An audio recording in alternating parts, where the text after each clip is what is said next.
Management के लिए सबसे इम्पॉर्टेंट चीज़ क्या है कि there should be a goal. So goal oriented process होता है मैनेजमेंट हमेशा ही, ये आप जानते हैं। और इसको आपको समझना है कि किसी भी चीज़ को मैनेज, किसी भी टास्क के लिए सबसे पहले आपके पास गोल डिफाइंड होना चाहिए।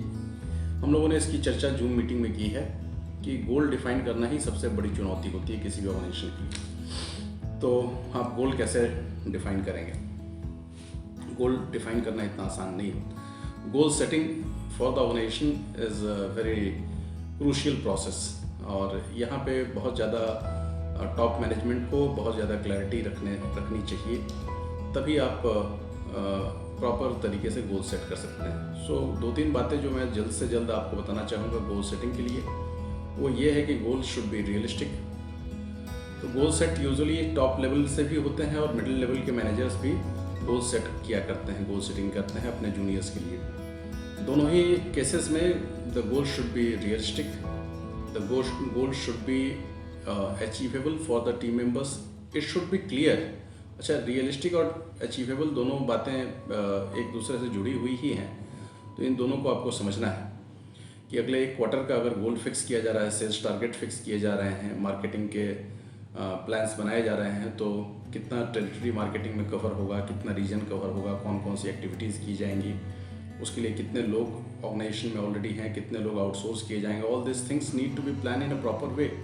अब इसकी प्लानिंग बहुत ज़्यादा एरिया ले लिया जाए, बहुत ज़्यादा टेरिटरी ले ली जाए और प्रॉपर मैन पावर उसके हिसाब से ना अरेंज किए जाएँ तो फिर मुश्किल होगी। तो गोल सेटिंग क्लियर, और जब मैं बोलता हूँ कि ये क्लियर होनी चाहिए, तो what do we mean by goal being clear to the, so goal being clear to the middle level and then to the lower level.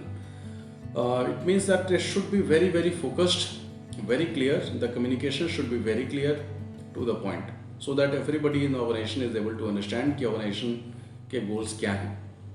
और गोल सेटिंग के लिए अंतिम बात, लास्ट इम्पॉर्टेंट पॉइंट जो यहाँ पे चर्चा करना, जिसकी चर्चा करना ज़रूरी है, गोल सेटिंग के लिए एक और इम्पॉर्टेंट पॉइंट है, दैट इज़ टाइम फ्रेम।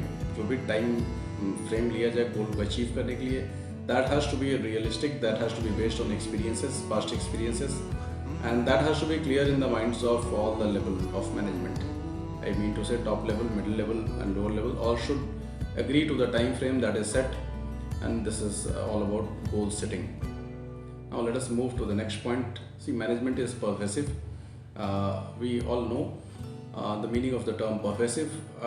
किसी भी तरह के ऑर्गेनाइजेशन में आप मैनेजमेंट के कुछ प्रोसेसेस कॉमन ही पाएंगे, जैसे staffing, directing, controlling, planning, coordinating.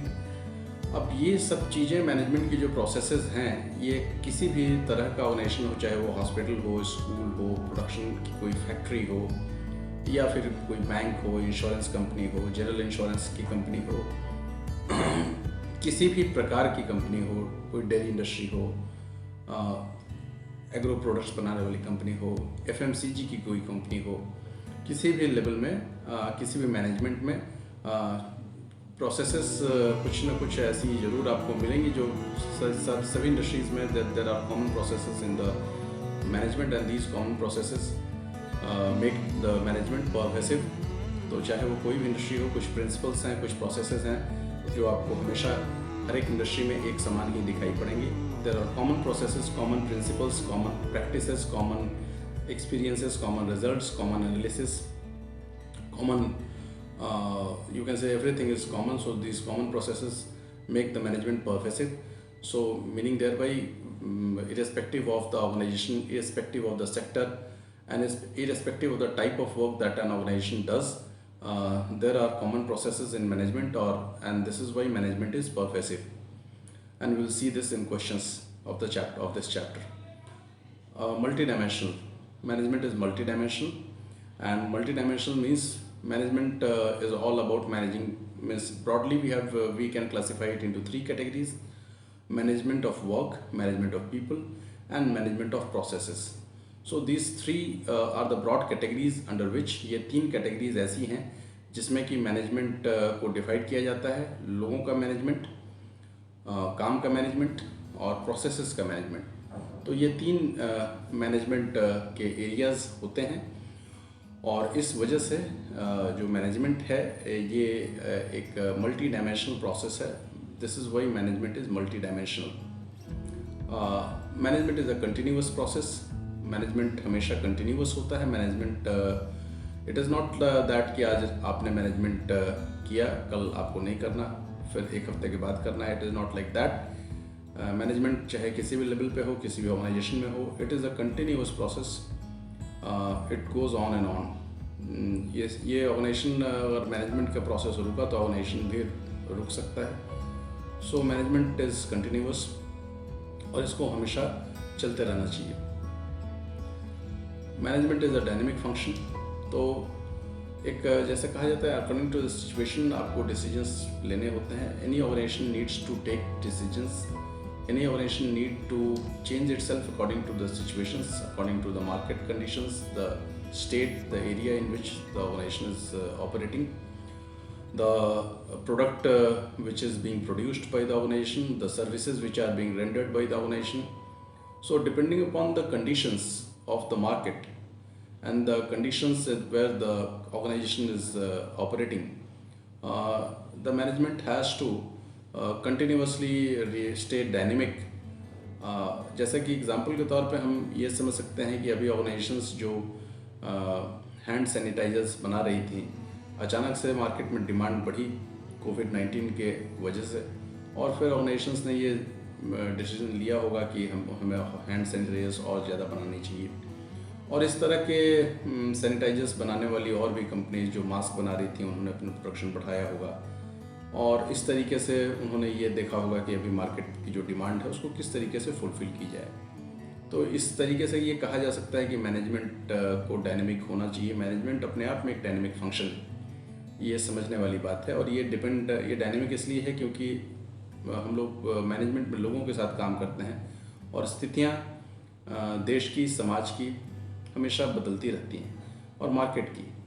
तो मार्केट की, देश की, समाज की स्थितियाँ हमेशा बदला करती हैं। उस हिसाब से मैनेजमेंट को भी इस बदलाव के लिए तैयार रहना होता है। तो मैनेजमेंट इसलिए डायनेमिक फंक्शन है। And last and very important point characteristic of management is that management is intangible. तो कई बार आपको ऐसा, जो छोटी कंपनी, स्मॉल कंपनीज में प्रमोटर्स ऑफ द कंपनी, जो लोग कंपनी ओन करते हैं, जिन्होंने कंपनी को शुरू किया हुआ होता है, कई बार वो ये नहीं समझ पाते कि managers, effective managers, efficient managers को क्यों रखा जाए। कई बार छोटी और मझोली कंपनीज इनको अनावश्यक खर्चे के तौर पे देखती हैं। ऐसा इसलिए होता है क्योंकि मैनेजमेंट, एक अच्छे मैनेजर के द्वारा किए गए काम और लिए गए फैसले तो वो दिखाई नहीं पड़ते। आप किसी अच्छे वेल मैनेज कंपनी में जाएंगे, अगर कंपनी अच्छे तरीके से मैनेज हो रही है तो वहाँ उसका प्रभाव दिखेगा अलग अलग उसके डिपार्टमेंट्स में।